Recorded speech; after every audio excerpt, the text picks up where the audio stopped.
Hi, my name is Layla. I'm from Detroit, Michigan, and I'm 27 years old. Hi, my name's Donna McDermott. I'm 34 and I live in New York. Hey, my name is Taylor Perryman. I'm 27 years old and I live in New Orleans, Louisiana. Hey, my name is Jennifer Weeks. I am 40 years old and I live in Newport News, Virginia.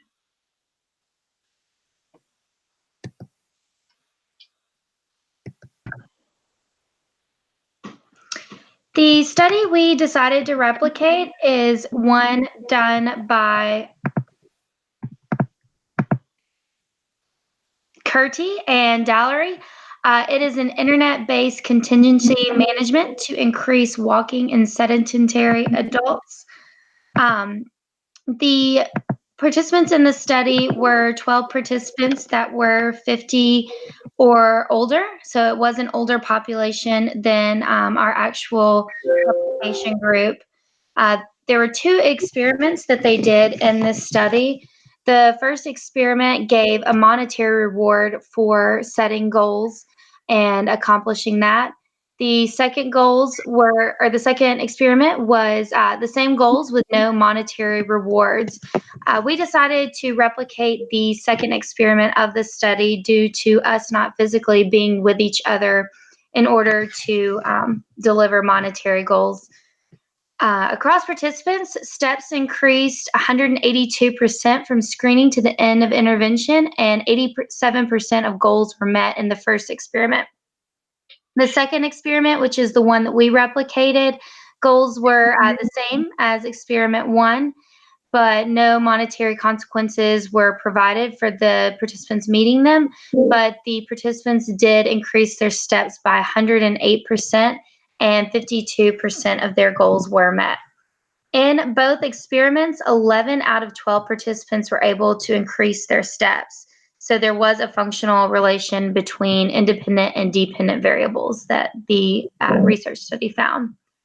Next, we're going to go into our literature review on reasons why, or additional research studies that we thought kind of helped strengthen the research behind our study. By the year 2030, mental illness is predicted to impact the global community more than cardiovascular disease, cancer, diabetes, and chronic respiratory disease. Many studies, including the one that we replicated and the one that I'm presenting here entitled Happy Feet, observe the effects of increasing daily physical activity to reduce that onset of mental illness. This study used 1,963 participants between the ages of 16 and 74 years old, giving a pretty diverse age population. So those are broken up into categories such as 18 to 30-year-olds, 31 to 45-year-olds, 46 to 60, and then 60 plus years of age. The authors found that most adults spend half their life working and found that the workplace was a good start to promote mental health and well-being change. The participants were individuals who participated in work-based physical activity challenges. The challenge encouraged the employees to increase their steps to 10,000 steps a day during a 100-day challenge that they called Happy Feet. The authors collected data that was uploaded to a website. These came from readings of clip-on pedometers, wrist accelerometers, similar to the Fitbits that we used to replicate our study, along with other fitness monitors. The completion of the study used questionnaires to engage with the participants to have them rate their levels of stress, anxiety, depression, and well-being. Based on these questionnaires and the data collected, the authors noted that completing challenges alongside coworkers, or in our case with classmates, can also improve meaningful group participation, teamwork, and friendship, along with increasing your individual physical activity levels. Having support from others has been shown to definitely help increase mental health and well-being alongside your physical activity levels. Myself and our group members found this to be true. We were in contact multiple times during the week to discuss our goals and encourage each other to make our individual set goals. In this study here with Happy Feet, the data collected found that the participants that met 10,000 steps a day actually reported stress levels had improved by 8.9%, depression levels improved by 7.6%, anxiety by 5%, and well-being by 2.1% from intervention compared to baseline levels. The results of the study indicate that participating in increased step challenges can significantly improve your mental health as well as your physical well-being through simple and inexpensive peer encouraged interventions and using internet-based technologies such as the Fitbits that we used in our study to track our steps and set our goals. Next, Layla is going to discuss a randomized control trial testing and internet physical activity. This literature review discusses some of the barriers that come to having face-to-face physical activity intervention. For instance, transportation to the gym can be an issue, or having the gym open at certain times of the day can be problematic. And lastly, paying for an outstanding membership fee is a hurdle to many people. Carr and his colleagues examined the benefits of having non-face-to-face physical activity intervention. According to the article, 77% of the US population uses the internet, and 8 out of 10 internet users search for health information online. The widespread use of internet suggests it to be a cost-effective way to reach a large population. The criteria to participate in the study: men and women needed to be between the ages of 18 to 65 years old, healthy, inactive, and access to internet-connected computers. There was a total of 66 participants randomly divided into 2 groups. One was enhanced internet and the other was standard internet. The enhanced internet group had more access to features that helped increase their physical activity, while standard internet group received only 6 decent, publicly available physical activity promoting websites. Overall, results concluded that non-face-to-face intervention are more effective for immediate increase in physical activity for sedentary adults, and both groups did not differ. This literature review supports our study because both groups did make immediate increase in physical activity with internet-based interventions. Next, Jen will be talking about an internet-based physical activity intervention to improve quality of life of inactive older adults. So this study was done by Brookhuizen in 2016. It was a randomized control test in older adults and patients aged 60 to 70. They used an internet-based intervention to increase physical activity from sedentary life.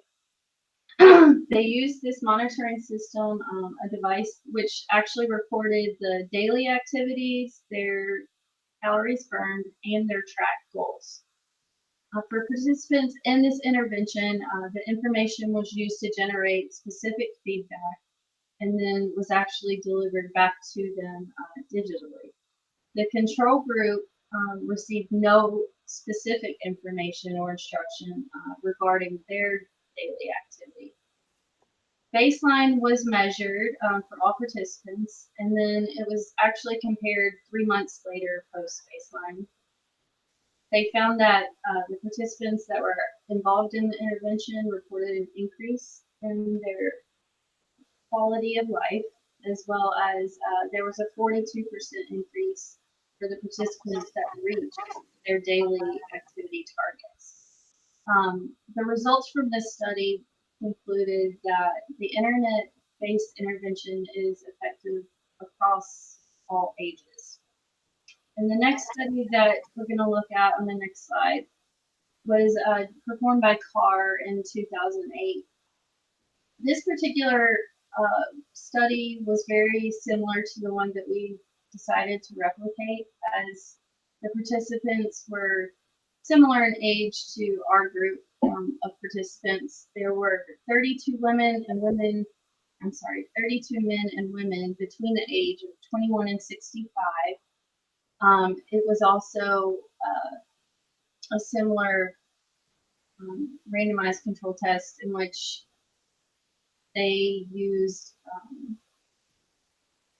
a Fitbit device to, no, I'm sorry, they did not use a Fitbit device. They used a pedometer to measure their actual steps during a 16-week internet-delivered theory-based intervention. The internet-based intervention, it was actual self-paced, as was ours, and it included interactive activities and behavior modification strategies, as well as monitoring their sedentary activity, submitting alternatives, and individualized for each of their phone and email, and matching with a virtual partner. The control group for this particular study was asked to maintain their current lifestyle as well, which in our replicated study is what we did. We continued our current lifestyle as well. The record, they recorded their steps using their pedometer during baseline, and also they did a 3-month follow-up from their baseline to compare the results. The study found that those who engaged in the internet-based intervention significantly increased their physical activity. And during our replication, we also noticed an increase in our physical activity.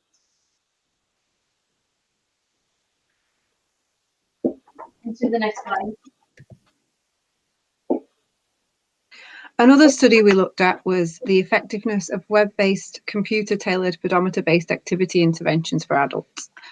This was a cluster randomized control trial, which involved 274 participants aged between 18 and 65 years of age. They were each recruited from white-collar workplaces.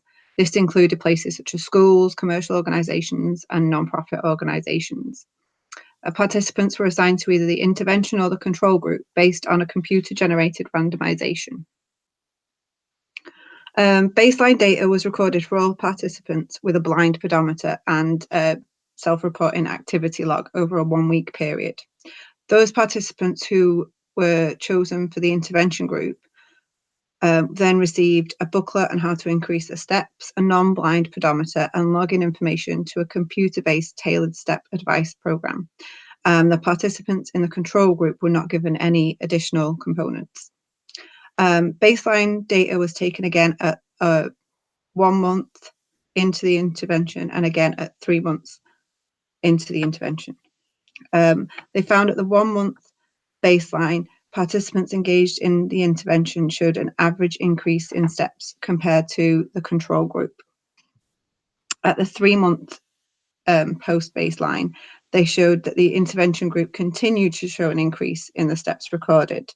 There was also an increase for the control group, but their steps recorded were not at the level that they were at baseline. This research supports the use of computer-based interventions together with a pedometer-based recording system to establish an increase in physical activity and maintain it in a long-term fashion. Another study we looked at was by Hurling and colleagues. It looked at using internet and mobile phone technology to deliver automated physical activity programs. This study was across several months, and it looked at the effectiveness of fully automated internet-based interventions. It involved 77 men with an average age of 40.4 years of age and a body mass index of 26.3. In this intervention, they received specifically tailored solutions to perceived barriers, a weekly schedule of exercise, and reminders through phone and email to engage in the activity. They also had access to community message boards and received individualized feedback on their physical activity. They found that the participants who engaged in the intervention reported a significant increase in their physical activity from that of the baseline data, and that compared to the control group, suggesting that automated internet and mobile phone-based monitoring support systems can significantly increase and maintain levels of physical activity. As you can see, we were able to find a range of research to suggest that the use of an internet-based intervention could help increase daily activity levels. We'll move on to the methodology now. The materials that we used were a Fitbit, which is a technological device which monitored the steps that we took during the day. We used a Fitbit charger, our computers, cell phones, and we required internet access for this study. For data collection and IOA, we also used the Fitbit app and the Pacer app on our cell phones. Our behavioural definition of physical activity was any bodily movement that resulted in energy exertion from the person engaging in the activity.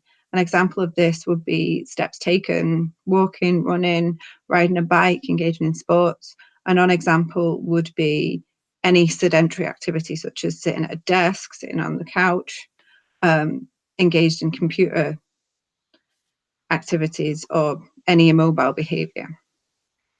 For our data collection, we collected real-time data and it was automatically uploaded to our Fitbit or Pacer accounts. We each wore our Fitbit for 7 consecutive days from the time we woke up until we went to bed, with the exception of participating in any water or based activities such as showering, bathing, swimming, that sort of thing. The Fitbit data was uploaded when we placed it on charge, and we use this data to generate our graphs and results tables to track our progress. Excuse me. IOA data was collected using screenshots of the Fitbit and the Pacer app.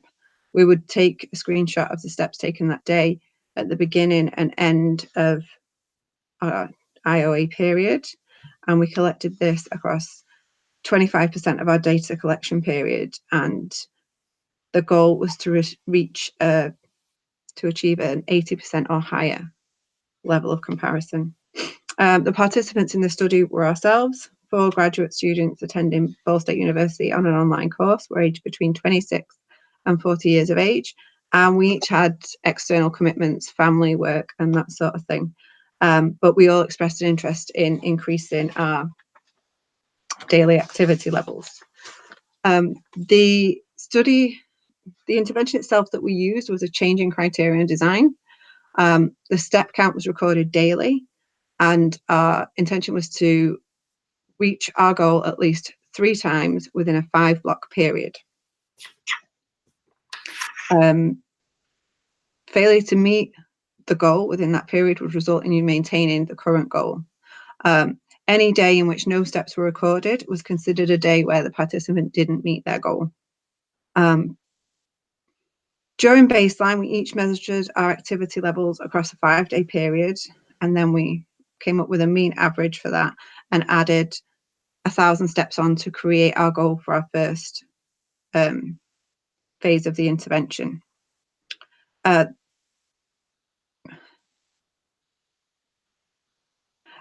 This was one of the options from the study that we were replicating. We chose to add 1,000 steps on to create the next goal. So, for example, if your baseline was 9,000 steps, goal 1 would be 10,000 steps, goal 2 would be 11,000 steps, etc. The other option, which we didn't utilize from the study, was to take the 4th highest step count from the previous block, and that would be your goal for the following phase of intervention. The level of improvement we had was calculated by the increase in mean average steps taken per phase. This was different from the original study, which looked at the percentage improvement during the final block of intervention and compared that to the pre-intervention walking goals. They calculated theirs by using the baseline number and then the mean average of the final 2 weeks, and then subtracting the numbers to create a percentage. Now Layla is going to discuss our results with you. The daily steps taken for each participant varied each day. Although the total of steps per day was different, every participant was able to reach goal 3. Even though the intervention wasn't as effective, every participant improved from their initial baseline average of steps. The baseline average across all participants ranged from 66% to 98% and increased on the final goal, ranging from 73% to 127%. IOA was collected throughout the entire study. The percentage of IOA during baseline ranged from 46% to 84%. The percentage of IOA collected during treatment ranged from 56% to 86%.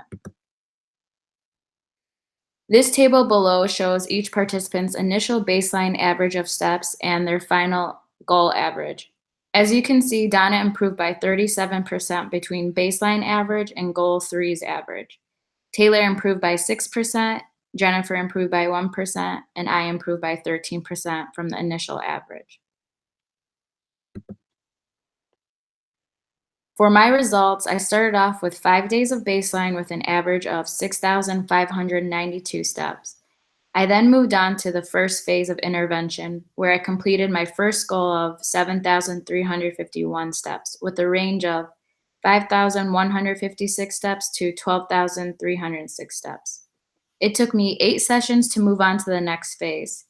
For phase 2 of the intervention, I completed my second goal of 9,351 steps in 5 sessions. My steps range from 5,919 to 12,755. My third goal was also met at 7,941 steps in 5 sessions. If the study continued, I would be able to move on to the next phase of intervention. Overall, I found this intervention to be very motivating for me to increase my daily steps. Felt like wearing the Fitbit helped me increase my step intake on a daily basis. Next, we'll have Donna talking about her results. My results showed a lot of variation, and I was initially surprised at how many steps I took on average each day. My average during baseline was 9,000 steps, but the range was quite significant. It ranged from 578 steps to 15,403 steps. The day that I took the 578 steps was actually a day where my Fitbit lost charge. I hadn't charged the battery and it died at some point during the day. This meant that my first goal was 10,031 steps. This was my longest phase of intervention. It took me 13 sessions to meet criteria to move on to the next goal. I think this was probably due to me not prioritizing taking more steps during the day and being busy with work and college commitments. Once I did move on to my second goal, which was 11,031 steps, I was able to reach criterion in just 4 sessions, but there was still significant variation. My range of steps during the second criterion was 6,788 steps and 14,366 steps, which was a 7,578 step range, which was the exact same range as it was in goal 1. I did manage to reach goal 3, which was 12,031 steps. Again, there was a significant range in my data results. It was from 7,752 steps and 18,161 steps. There was only 3 data points for my third phase, and it gave me an average of 12,738 steps, suggesting that I may have met criteria if we carried on with the intervention. Although I was able to show an increase in the average number of steps I'd taken, the range in my data continued to grow, suggesting that there's little consistency in the increases that I was able to achieve. Had I not had the anomalous data, the outlying data in the baseline, my baseline would have resulted in my goals being higher. So without that, my baseline average would have been 11,144, suggesting that my first goal would have been 12,144, and I would not have reach that criterion for another 2 additional days, suggesting that reaching goals would not have been as easy as it proved to be.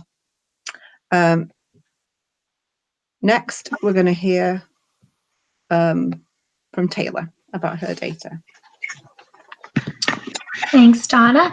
As you can see from my graph, I was successful in completing 2 of the goals that were set for the intervention stages.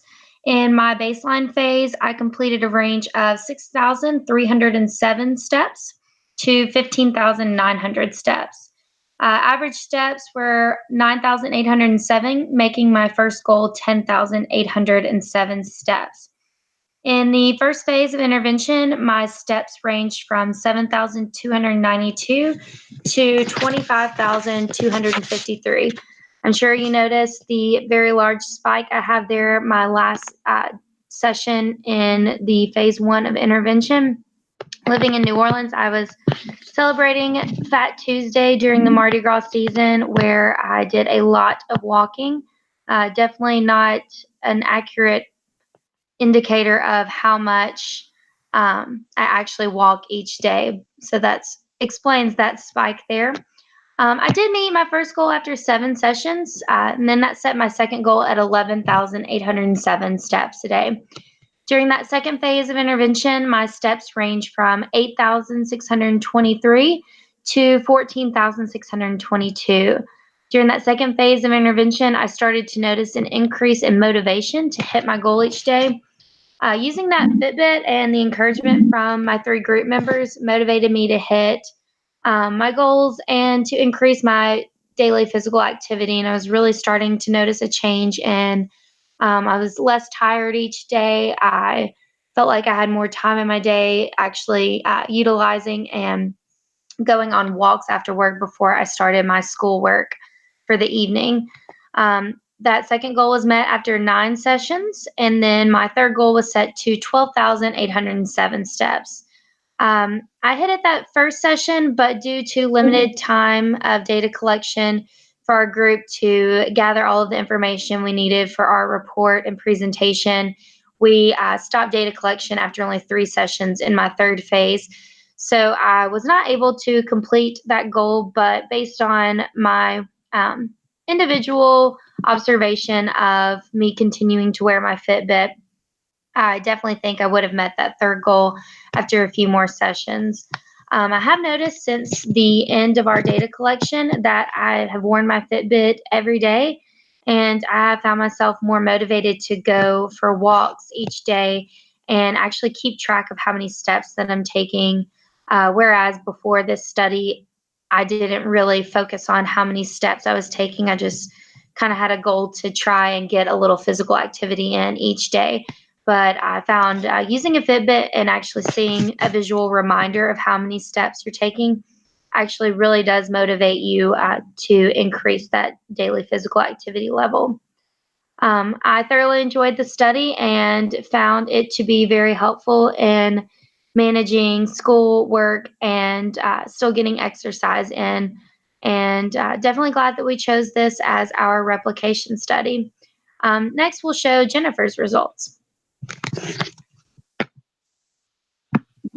So looking at the results, I over the 4 weeks, 4 to 5 weeks that we are actually collecting data, I did run into some issues because normally I probably would have higher step count, and based on the previous, you can see that I actually had a 1% increase, which I'm not really proud of. But I still did meet my goals during criterion 1 and criterion 2.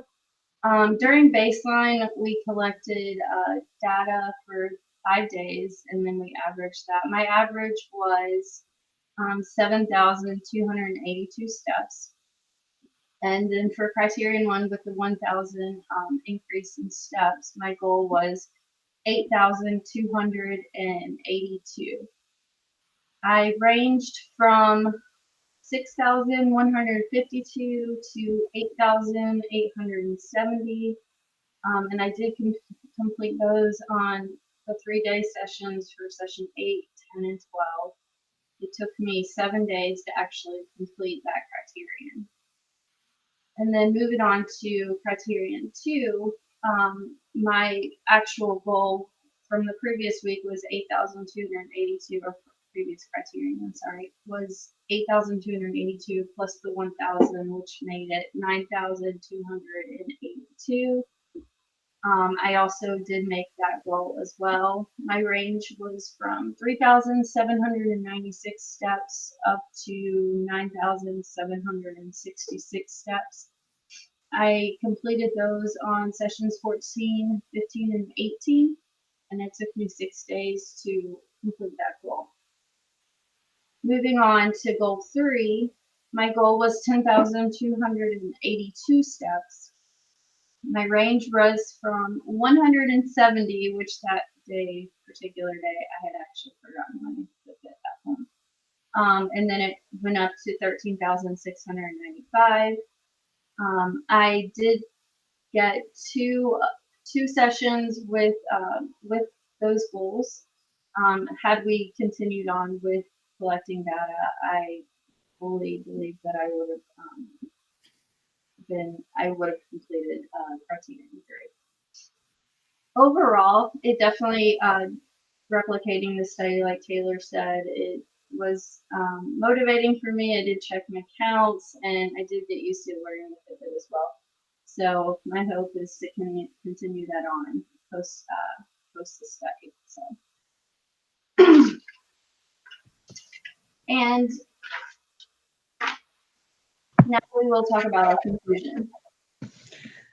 This study was replicated to increase the daily steps taken by 4 graduate students to help improve our physical health. And we also found some improvements in mental and emotional health as well in our daily lives. These results showed a functional relation between the dependent variable of increasing steps and the independent variable of using internet-based technology to record the steps. Although there was a little variability in the data collection, each of our participants was able to achieve at least 2 of the goals set within the time period of our data collection. The combination of internet-based recording devices along with peer support from the group indicates that participants engaged in step increase, and we also held each other accountable for completing the goals that were set for us. The Fitbit watch served as a consistent visual reminder of steps taken each day, while continued communication among group members through Google Hangouts and WhatsApp aided in encouragement of accomplishing these goals. Our group members had at least one meeting each week where we had face-to-face time where we spoke about kind of where we were having troubles and our accomplishments of the week. And then we communicated almost daily using WhatsApp as a text message device to encourage each other and also help with our data collection and make sure we're all on the same page. The effects of the independent variables, such as the vibrating from completing 10,000 steps that we would get on our Fitbits, increased our motivation. Using the Fitbit and peer communication to motivate the participants to increase daily steps, we found was a successful intervention strategy when we replicated the original research study. Next, we'll talk about a few limitations that we found when conducting our research.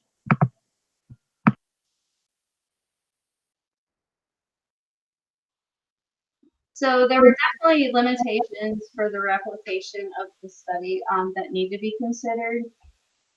First, we tried to find an accelerometer that was cost efficient, so we decided to go with a Fitbit. We also decided to use the Pacer app from each of our own personal devices, so we had to download that particular app to our phones, which some of us have iPhones and some of us have LG or Samsung. There was some discrepancies in the step count between the Fitbit and the Pacer app. A recent study that compared the Fitbit to an Actigraph GT3X Plus, which is a research grade technological accelerometer, This particular article stated that Fitbits demonstrated a similar comparison of results to the Actigraph GT3X Plus when it came to monitoring sedentary behavior, but it overestimated the mean daily moderate to vigorous physical activity, which is the MPVA. A second limitation was the comparison of steps for IOA percentage between the Fitbit and Pacer app. For a couple of us participants, the percentages were lower initially, and then we kind of retrained ourselves to keep our phone with us during, to make us more cognizant throughout the day, to keep it with us during the actual IOA collection time frame, which we collected data for 6 hours out of a 24-hour period per day in order to achieve the 80% IOA. The participants reported discrepancies in the step count and low IOA percentage initially, and then, like I said, we increased that and retrained ourselves to keep our personal device with us at all times. A third limitation for our research was that each participant self-reported data, and so there may have been some observer bias that may have influenced the results of the study. Different observers had different interpretations and measured data differently, and they measured data differently than other participants. Limited research has been done on the use of accelerometers, but now that it is kind of becoming a more common motivational tool for people to increase their physical activity, more and more people are starting to use these monitoring devices in order to increase their intensity and measurement of physical activity, while also socializing with family and friends for motivation. Due to the limitation that Fitbits measure walking activities, water activities were restricted, such as bathing and swimming. So the total counts may be unaccounted for. The use of this device that identifies specific activities would be beneficial because, in addition to the 10,000 steps recommendation, the CDC recommends that adults perform 8 to 10 muscle strengthening activities. And that was actually found in the Curdy article 2013. As we recreated this study, each participant continued their normal everyday life routines, such as work and school and family life and illnesses, which may have affected the results of our replication study. So these are all factors that need to be considered when deciding to replicate a study in the future. And overall, though, we definitely enjoyed recreating this this study because it motivated us and showed us that the actual Fitbits and monitoring devices are great motivational tools to increase our physical activities. And to finish off, our references are listed at the end of our slides.